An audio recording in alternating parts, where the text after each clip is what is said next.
Hello and welcome to the Unleash podcast brought to you by Embrace the Power. Unleash your potential, make your impact. I'm your host, Amy Lee Miller, here with my co-host today, MikeG.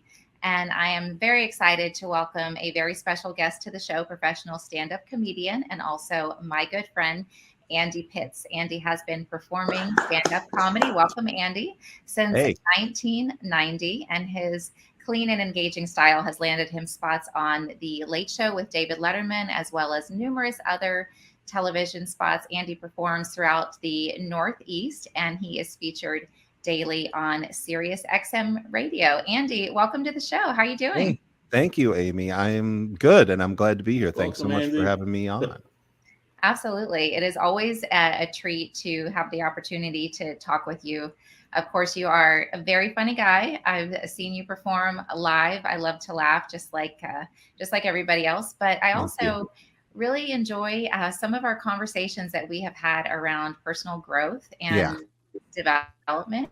So, yeah, I'm really excited actually to talk a little bit more about that today. Same here. Yeah. I do have to say first, as a career coach, congratulations on your career. A career in stand-up comedy. That is not easy. Actually, no, because I tried it for a little bit. It takes a lot of dedication. You have to really want it, and of course, it takes a lot of talent. So, I am curious, what first sparked your interest in pursuing stand-up comedy, and then what made you stick with it? I think it was when I was a kid, and my dad had every comedy album that was hot at the time, like the late 70s, when I was probably 9 or 10 years old. He had every, George Carlin album, Rodney Dangerfield, all those great Robin Williams albums. Like when you could put on an album and just listen to it. And I would listen to them with my dad, and it was a lot of fun. And it took me a while to grasp that that's like a career for these guys. I thought it was just people being funny and somebody happens to be recording it. But when I got a little older, I was like, oh, you can actually do that. And, started doing it when I was in college in the, late 1980s, when there were comedy rooms everywhere. There was just opportunities galore. And I got pretty lucky that way because there was no shortage of places to work. And I just kind of grew up listening to it. So even the first time I started, I had a sense, I guess, of maybe how to tell a joke or rhythm and when to stop talking or engage the audience and things like that. And I was a middle child, so I guess wanted the attention. Middle child. What number are you, Mike? Me, I'm number one. There's only two of us. I'm the oldest. Okay. So it's like, when the second one came, nothing happened to him. He was a baby. Okay. I'm a middle child too. So for me, it was always about fairness. I wanted, fairness for everybody. So yeah, you get it. Mm-hmm. Yeah, we're the peacemakers. We make sure everybody's okay. Appeasing, fires. Are you good? Are you good? I'm good. Okay. That trait skipped me, I think. So I didn't get that one. I was more the opposite of it was more the confrontational one rather than the peacemaker. Oh, wow. I didn't know that was a middle child syndrome thing. Yeah, I think so. I'm not an expert in it, but I'm sure obviously there could be more than one style, but conventionally I think, we're the go-betweens in the keeping everybody happy. Okay. So it sounds like you fell right into your lane with stand-up comedy. It sounds to me like you're good at listening to your instincts, because a lot of times if we're feeling unaligned or maybe pushing in a certain direction and it's just not working out, I feel like maybe that's because that's not the path that's meant for us. And then it can tend to feel more like a struggle and less of that challenge. Did you ever was there ever a time in your comedy career where you felt like it was that struggle, or did it always feel like, okay, this is a challenge, but I'm making progress? Or what was that like for you? Well, I think, from the time that you even did it, you might have felt that sometimes you feel like you're on the right track, and sometimes you feel like you've made a horrible mistake, a catastrophic lapse in judgment. And it's really, on the heels of a great show or a not so great show.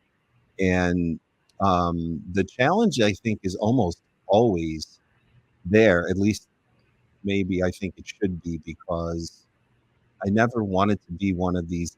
I used to see a lot of comedians that just sort of like level off for a really, really long, like forever. Like basically you would see some Just kind of stay at one spot and not progress further, you mean? Yeah, and it seemed like that's the cool thing about being a New York comic, like around the city, is because I think people sort of push you to be creative as much as possible and not just lock in and do the same set. Like these people on the road, when you would see them in, the smaller markets or whatever, it's like there was one time I didn't see a guy for like 8 or 9 years, and it was literally word for word the exact same thing. And he was great, did well, but it was sort of something like you were speaking about instincts before. That felt like something that I was instinctively drawn not to do, because I thought it would be just kind of boring and awful. But I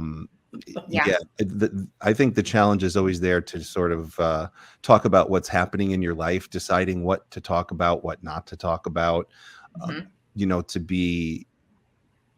put the onus on yourself to maybe sort of be original and not just do the same topics everybody's doing, whether you're going to use certain kind of language or talk about politics or touchy subjects, which is something I've sort of generally stayed away from.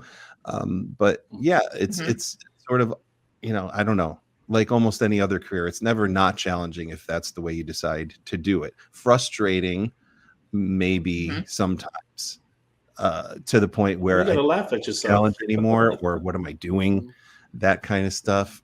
It shows up once in a while, but that's when we sort of dig into this stuff I think that we're going to talk about, and maybe use some resources that are out there. Like that's the greatest thing about today. It's like I don't know any problem that could come up or any challenge that we could face. It doesn't matter what job it is. It's like you don't have to look very far to figure out or to see the material that's available out there for people that are in the same situation, whether the context is the same or different, or it doesn't matter. I mean, there's stuff out there for us, and that's why you and I connected so much about it, right?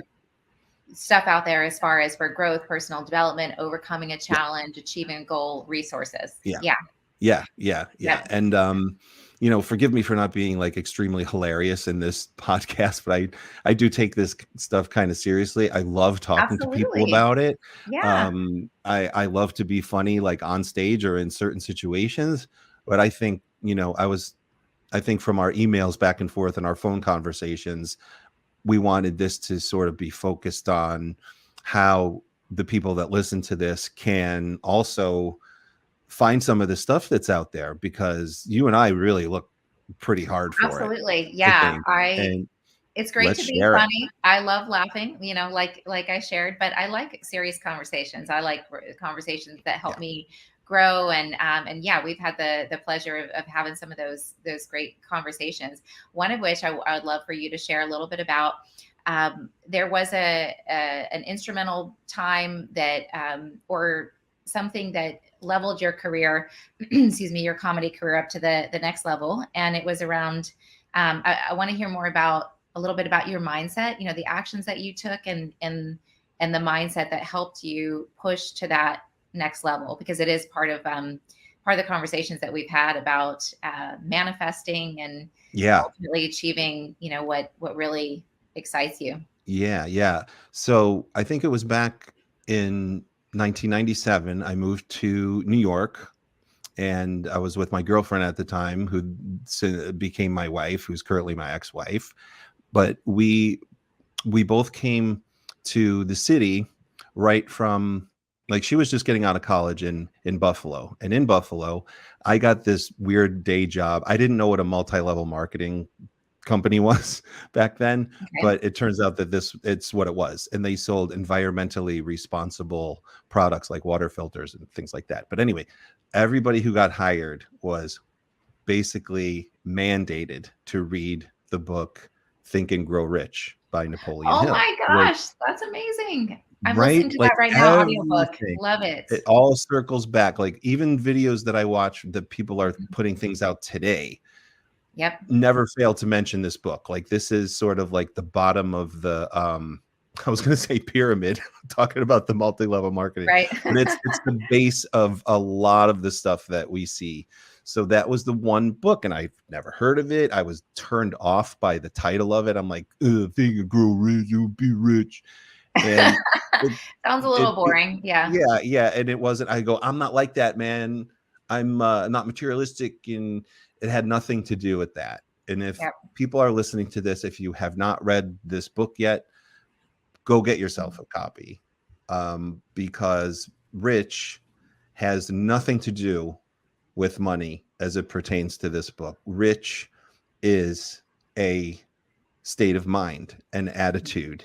And if you have a wealthy mindset, so to speak, if you have a positive attitude, that's the greatest currency you can have in this in this life, in this world. And I was thanks, Mike.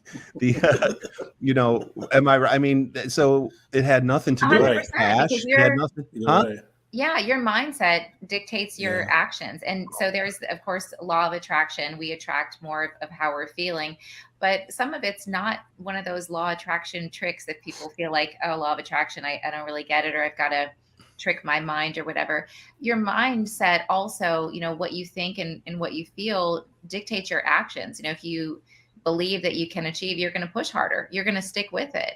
Yes. So, that's 100%. Talking about, right? And question, Andy. Though, did the comedy and everything that you've been through have to make you grow? Did it make you like more of an open-minded person in everything you're doing now?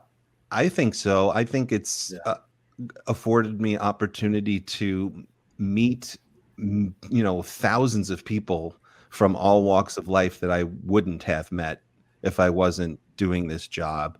The regional travel, the international travel, like I don't think I would have gone to China or Israel or Europe, maybe Europe, but some of the places that I've gone to perform and met people, very eye-opening experience.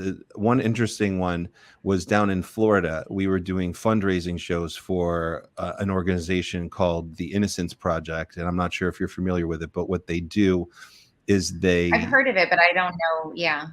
They exonerate wrongfully convicted criminals from jail. And I don't think I would have had an opportunity to meet somebody who you meet a guy and you say like, hey, nice to meet you. And you just heard 20 seconds before you met the guy that he was in jail for 27 years for something he didn't do. Wow. Yeah. And that we have to admit, like, obviously our legal system is deeply flawed and very, very far from perfect. And there are stories like this.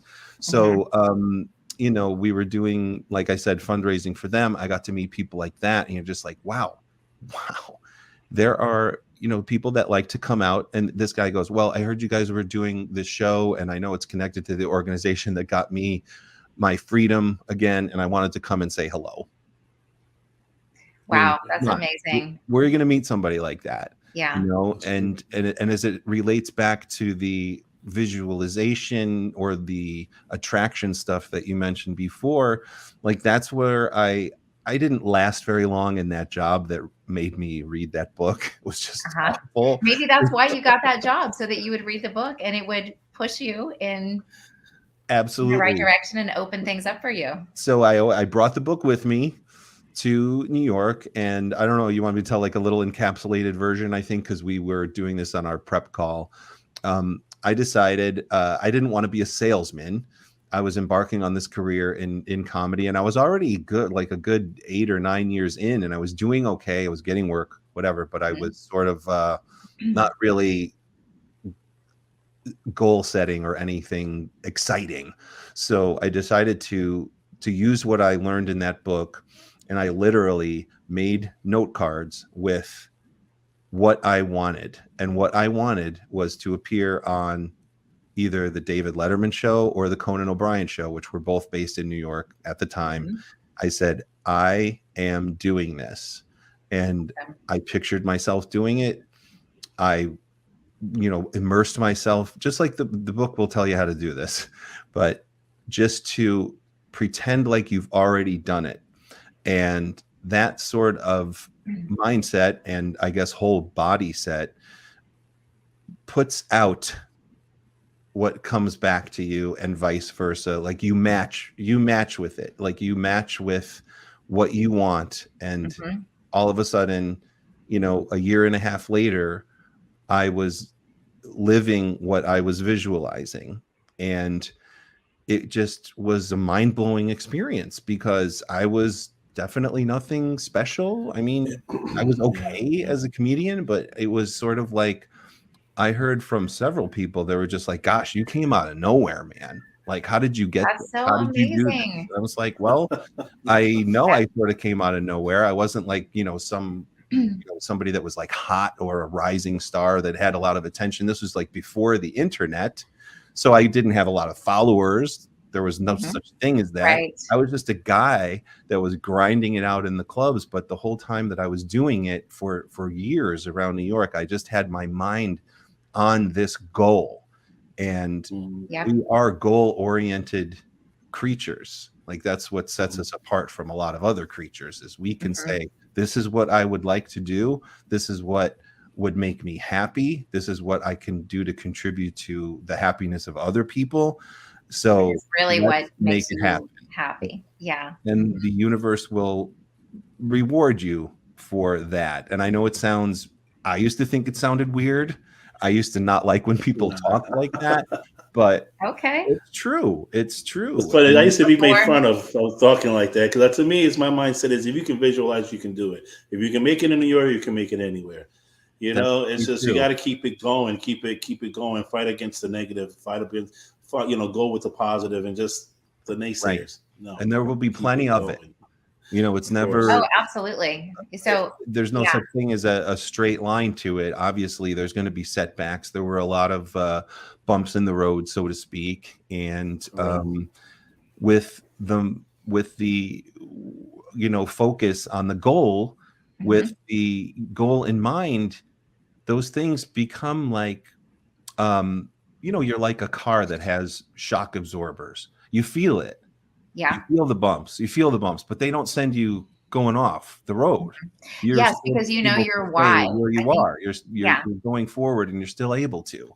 You know what you want, and you know why you want it. And that can, when you have those bumps, you just come back to your dream, your vision, and why you want it. And that's, how you're going to make your bigger impact. And that keeps you pushing yourself forward, even when you have those challenging times. And I find that those challenges, the bumps, as you call them, that you feel it, they make you stronger, of course. And I'm curious, was there a significant challenge or maybe impactful lesson that you went through that ended up being something positive for you in the long run?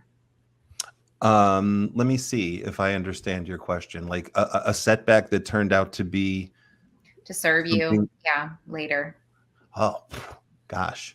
Well, not to get too heavy and crazy, but when you talk to people about their childhoods and things like that, there's a lot of these stories out there. But I mentioned before, my dad and I bonded over comedy, and he was a big part of my life, and for a lot of it, not necessarily in a good way. He was an abusive guy. He was a drinker.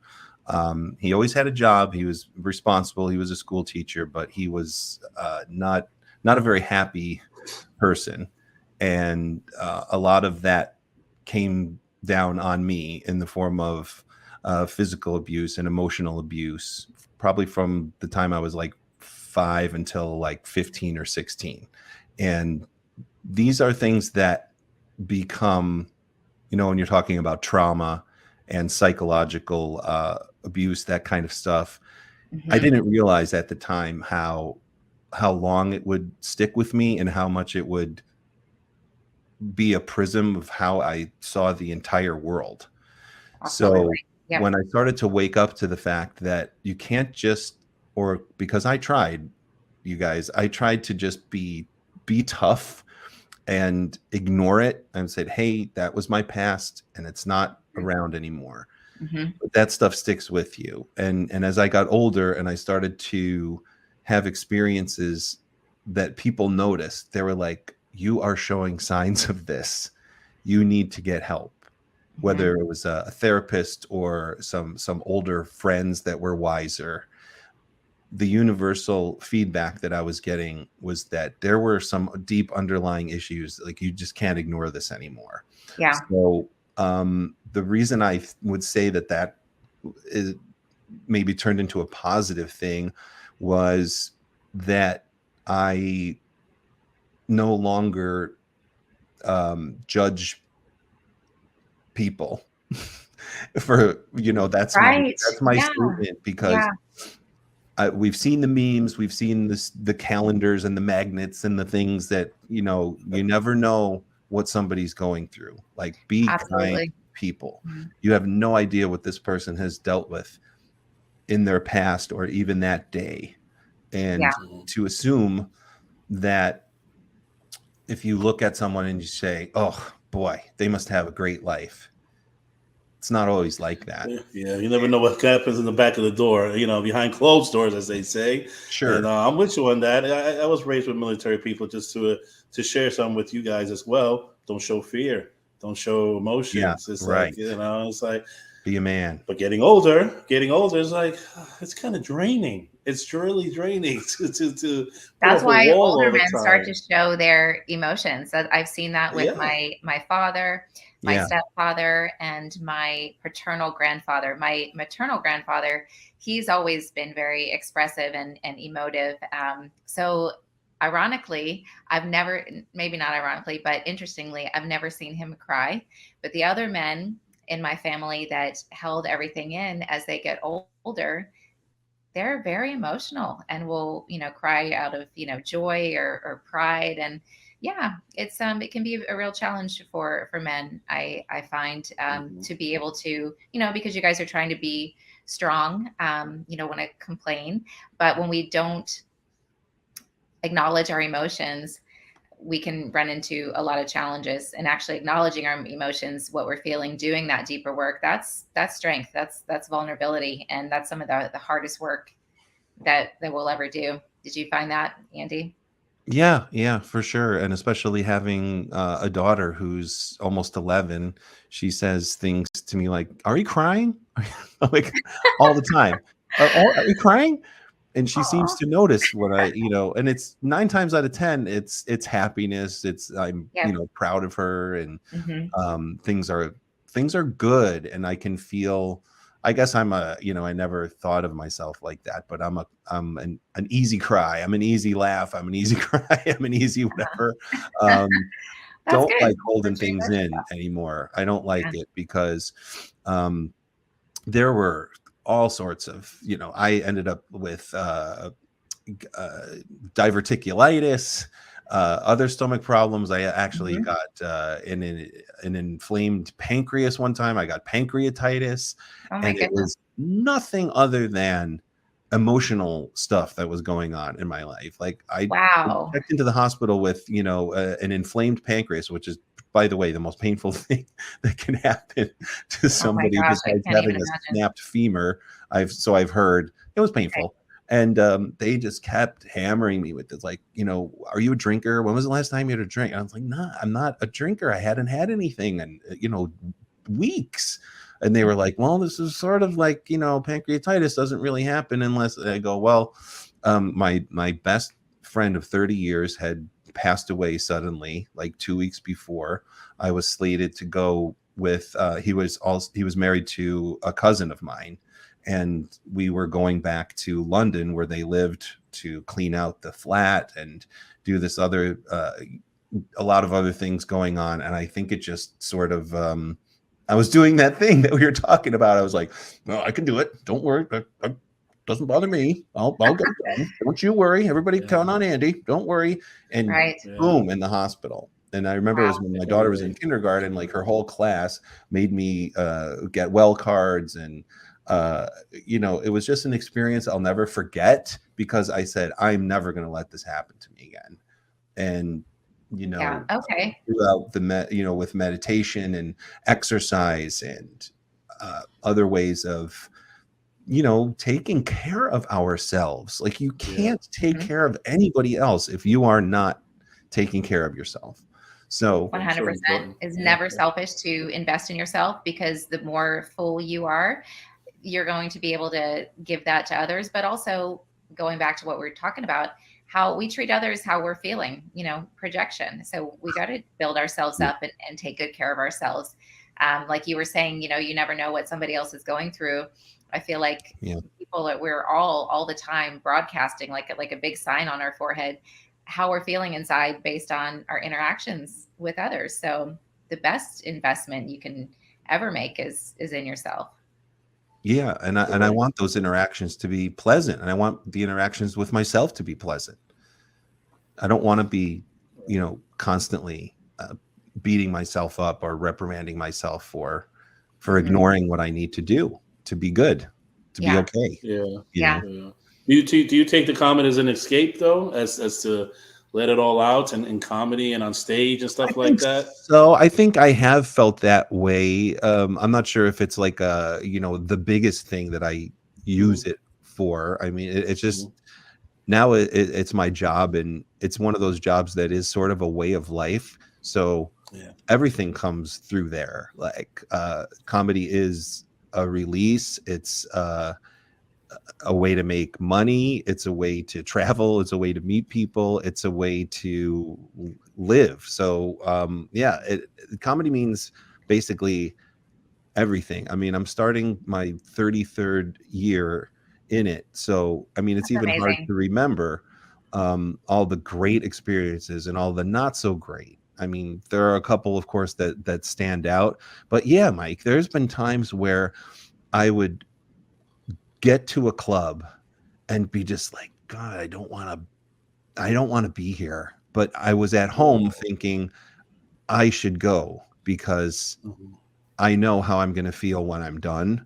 It's sort of like if I would have stayed home and, canceled or, that would have been awful for all of those reasons. But I don't think I've ever gotten off stage feeling any worse than when I went on stage, at least physically. I mean, there have been mentally times where I'm just like destroyed. And like, oh boy, that did not go well. And, those are rough. And the cool thing about it is that I guess it's the same with a lot of other jobs too, is that we've all been there. We've all been in the highest highs and the lowest lows. And we know that we can reach out to a friend of ours and, not even have to explain it. Just as soon as you start telling some details, the other person is like, oh God, yeah.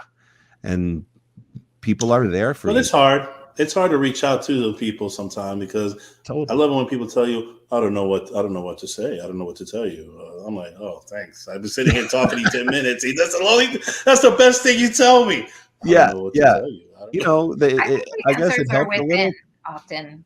Sorry, what did you go ahead, Andy? Oh, I was going to say, I'm sorry to interrupt you, but I don't know if it's any consolation. Sometimes it helps just to have people listen, but comics not the best listeners. Like usually waiting for you to get done talking so they can say, yeah, me too. But this happened to me last week, and that's great. Yeah. And there's like a camaraderie and a almost a commiseration, but it does help to know that you're not the only one. You're not special when you do great. You're not special when you stink up the place and get yelled at and disappoint a whole bunch of people. And it's like we've probably heard this a million times in the books we read or the podcasts or videos. It's like everything's temporary. Nothing. The greatest things in the world don't last any longer than the most horrible things. Yeah. And, that's one of my, I call it a quick pick me up tip, acknowledge however you're feeling. It's always okay. And also remind yourself that it's temporary. You're likely going to feel way different, much better, maybe later that same day or, the next day. So you've been through a lot. You've accomplished a lot. You have a lot of great things to to be proud of. I would definitely call you a success because you're doing what you love and you're happy doing it. And to me, that's success. Any advice for our listeners out there who are maybe still searching for what they love, or maybe haven't solidified that belief in themselves that they can achieve what it is they are trying to envision? Or Sure. And I'm honored that you would even ask me that, because I don't consider myself an expert in anything, but there are a couple of things that I've heard that resonate with me that I would pass along. And the most useful things are, I guess, that the way that almost everyone, like over 99% of the people that you meet, look at the world, like the outside world that we, our five senses stuff, the stuff that comes in.